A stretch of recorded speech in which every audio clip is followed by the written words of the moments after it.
So ఇంత మహాయజ్ఞాన్ని ప్రపంచ శాంతి కోసం జరుపుకుంటున్నాం, ధ్యాన మహాయజ్ఞము. ఒక చిన్న విషయాన్ని మీతో షేర్ చేసుకుంటానండి. ఒక శిల్పి ఉన్నాడంట. ఆ శిల్పి శివ యొక్క శిల్పాలు అవి చెక్కుతూ ఉంటాడు. ఆ శిల్పి ప్రశ్న వేశాడంట శివయ్యని, తండ్రి నువ్వు ఎంతో అద్భుతమైనటువంటి బొమ్మల్ని చేసి భూమి మీదకి పంపిస్తున్నావు. నువ్వు చేసిన బొమ్మలంతానేమో ఎన్నో రాగద్వేషాలతోనూ వీటితో భేదాలతోనూ మానసిక స్పర్ధలతోనూ కొట్టుకుంటా ఉన్నారు.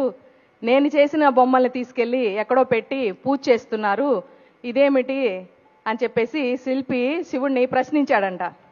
ఏంటిది అని అంటే, ఏమో నాయనా, నేను అదే ఆలోచిస్తున్నాను.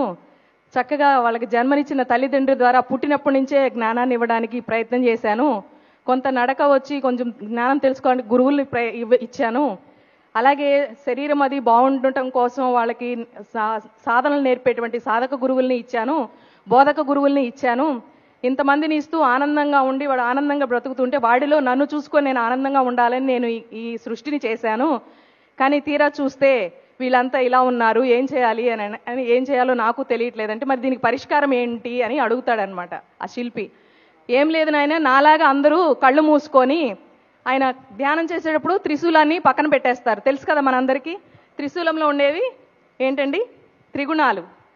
ఏదైతే తమో రజో గుణాలు అవేవో ఉన్నాయో ఆ పక్కన పెట్టేసి ధ్యానంలోకి వెళ్తారు. అట్లాగే నాలాగా అందరూ ధ్యానం చేసి మరలా బాగుపడతారనే మరి బ్రహ్మర్షి పితామహ పత్రిజీ లాంటి వారిని భూమి మీదకి పంపాను. ఆయన వెళ్ళి చెప్తే గానీ వాళ్ళు సరవ్వలేదు.